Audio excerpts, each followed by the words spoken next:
ඔබට මතක ඇති ටිබෙට් ජාතිකයේ මහින්ද හාමුදුරුවන්ගේ කවියක් තිබුණා. උස්තැන් දැක හැකිලෙන්නේ මිටිතැන් දැක පුප්පන්නේ. නිවටුන් බව සිතමින්නේ මගේ පුතා නැලවෙන්නේ. මේ වගේම තව කවියක් මට මතකයි සුප්‍රකට ගීපද රචකයෙක් නිවේදකයෙකු ප්‍රේමකීර්ති දල්විස් මහත්තයාගේ අන්තිම පද දෙක. අපි කැපුවත් නිල් පාටයි කියා කියූ පීටර් ඡන්දෙට පස්සේ කොළ ඇඳලා පීටර්. මේ කවි දෙකෙන්ම කියවෙන්නේ බල පුළුවන්කාරකම් ඉදිරියේ මිනිස්සු වෙනස් වෙන හැටි. බලය ඉදිරියේ පාට වෙනස් කරන හැටි. කටුස්සෝ වගේ ජීවත් වෙන හැටි. දැන් අද අපි කියන්නට යන කෙටි කතාවත් කෙටියෙන් ඇන්ටන් චෙකෝෆ්ගේ මේ වගේම කතාවක්.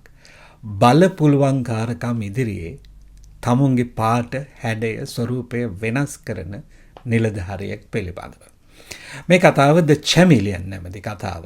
අපි ඒක සිංහලට හරව ගමු බහුරූපියා නැතිනම් කටුස්සා කියලා. මේ කතාවේ ප්‍රධාන චරිතය ඔචුමෙලව්. ඔචුමෙලව් කියලා කියන්නේ පොලිස් පරීක්ෂකවරයෙක්.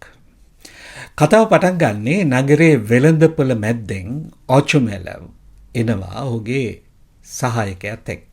සාමාන්‍ය පොලිස් රාළහාමි කෙනෙක්. පොලිස් රාළහාමිගේ අතේ ලොකු භාජනයක තියෙනවා පළතුරු පුරවලා. පොලිස් පරීක්ෂකතුමා වෙලින්ඩන්ගේ නීති විරෝධී ක්‍රියාවලට දඩ ගහලා ඒ දඩ තමයි අර පුරවලා තියෙන පළතුරු. දැන් මේ විදිහට වෙළඳසැල මැද්දෙන් එනකොට පොලිස් පරීක්ෂකතුමාට ඇහෙනවා අමුතු විදිහේ කෑ ගැහිල්ල. කවුරු හරි කෑ ගහන්නේ බල්ලෙක් කාලා. බල්ල කාපු මිනිහා බල්ලට බොහෝම නරක විදිහට බනිනවා. එතකොට පොලිස් පරීක්ෂකතුමා කියනවා අපි එහෙනම් ගිහිල්ලා බලමු මොකක් හරි ප්‍රශ්නයක් තියෙනවා කියලා. කාටද මේ බල්ල කාලා තියෙන්නේ? බල්ල කාලා තියෙන්නේ හර්කියුල් නැමැති නගරේ රන්කරුවාට. රන්කරුවාගේ ඇඟිල්ල කාලා බල්ලා. ඊට පස්සේ මෙයා කෑ ගහනවා. කවුරු හරි කෙනෙක් බල්ලගේ කකුලෙන් අල්ලගත්තා. සුදු පාට පොඩි බලු පැටියෙක්. දැන් බල්ලවත් අල්ලගෙන හර්කියුන් ඇවිල්ලා අර පොලිස් පරීක්ෂකයාට තමුන්ගේ පැමිණිල්ල ඉදිරිපත් කරනවා. බලන්න සර්, මම නිකන් පාරේ යනකොට මේ බල්ලා මගේ ඇඟිල්ල කෑවා. මෙහෙම පාරේ යන්න බැරි කමක් නැහනේ. දඩාවතේ යන බල්ලෙක් අපිට හපා කෑවනම් බල්ලා අයිතිකාරයා වන්දි ගෙවන්න ඕන. මට කරුණා කරලා සෑහෙන වන්දියක් අරන් දෙන්න මේ බල්ලා අයිතිකාරයාගේ.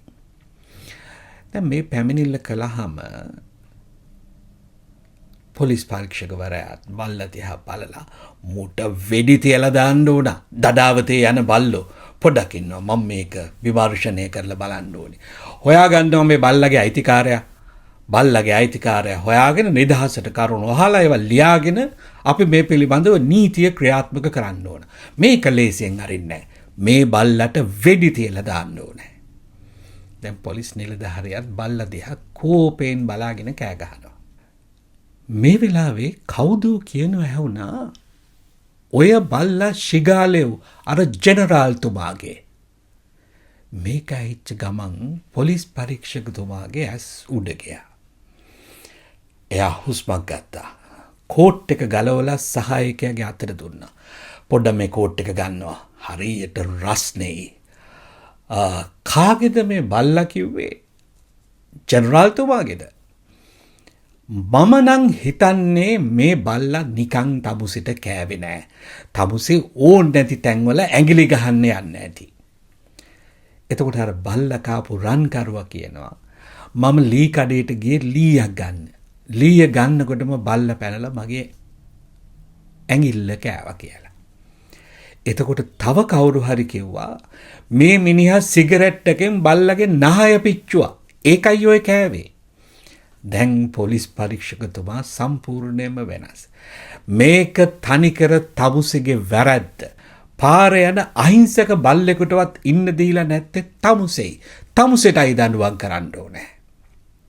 දැන් පොලිස් පරීක්ෂකතුමා සම්පූර්ණයෙන්ම රන්කරුවාගේ පැත්තට වැරද්ද දැම්මා. ඊට පස්සේ තව කවුරු හරි කියනවා ඇහුණා මේ බල්ලා ජෙනරාල්ගේ නෙවෙයි කියලා. ඒක ඇහුණු ගමන් පොලිස් පරීක්ෂකතුමා ආපහු වෙනස් වුණා. ගන්නවා මගේ කෝට් එක. ඔහු කෝට් එක ආයෙ ඇඳගත්තා.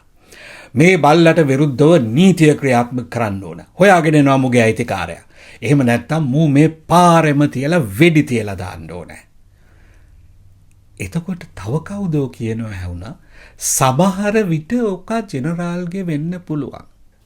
එහෙම කියද්දි පොලිස් පරීක්ෂක උචුමෙලව ආපහු කියනවා මේ බල්ලා නිකන් මිනිහෙකුට කන්නේ නෑ. මේක සම්පූර්ණයෙන් තමුසේගේ වැරද්ද. තමුසේට විරුද්ධව තමයි මට නීතිය ක්‍රියාත්මක කරන්න වෙන්නේ.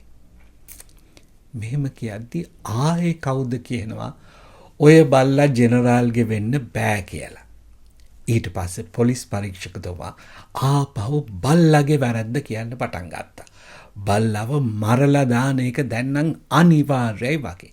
එතකොට කවුදෝ කියන්න ගත්තා මෙන්න ජනරාල්තුමාගේ කෑම උයන මිනිස්සයා එනවා කියලා. ඒක හොඳයි. අපි යාගෙන් ගහමු. වයසක මිනිස්සයා පොලිස් පරීක්ෂකවරයා ඉදිරියේ හිටගත්තා. කියනවා බලන්න කාගෙද මේ බල්ලා?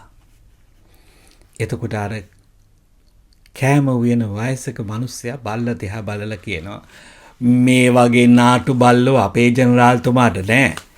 මේක කොහෙත්ම අපේ බල්ලෙක් නෙවෙයි. එහෙම කියපු ගමන් පොලිස් පරීක්ෂකතුමා කෙලින්ම බල්ලා දිහාට හැරුණා. වෙඩි තියලා දාන්න ඕනේ මේ බල්ලට. හොයාගෙන එනවා අයිතිකාරයා. කට උත්තරයක් ගත්ත ගමන් බල්ලට වෙඩි තියලා දාන්න ඕනේ.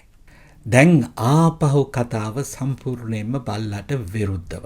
බල්ලා වහාම මරා දැමිය යුතුයි කියලා. මොකද දැන් කෑම උයන වයසක මිනිස්සයා කිව්වනේ බල්ලා ජෙනරාල්තුමාගේ නෙවෙයි කියලා. එතකොට ආපහු රන්කරුවා දිහාට හැරිලා මම තවුසට සැලකිය යුතු වන්දියක් අරගෙන තැනවා. එහෙම කිව්වා පොලිස් පරීක්ෂකතුමා. ඒ වෙලාවේ තව කවුදෝ කෙනෙක් කියනවා ඇහුණා මේ බල්ලා අහන්න දෙයක් නෑ ජෙනරාල්තුමාගේ මල්ලිගේ. මෙහෙම කිව්ව ගමන් පොලිස් පරීක්ෂකතුමා ආපහු කෝට් එක ගලවලා තමුන්ගේ ගෝලයා අතට දුන්නා. ජෙනරාල්තුමාගේ මල්ලි ආපහු නගරයට ඇවිල්ලාද? එයා මගේ හොඳ මිත්‍රයානේ. අපි දෙන්න එහෙමනම් අද හැන්දෑවට හම්බ වෙන්න ඕනේ. අනේ හරි ෂෝක් බලු පැටියා. මෙහෙම කියලා පොලිස් පරීක්ෂකතුමා අර බල්ලව වඩා ගත්තා. දැන් බල්ලවත් වඩාගෙන පරීක්ෂකතුමා යනවා. ඒ පිටිපස්සෙන් ඔහුගේ සේවකයා පළතුරු භාජනෙත් අරගෙන යනවා. ඇඟිල්ල තුවාල වෙච්ච රන්කරුවා ඔහේ බලාගෙන ඉන්නවා.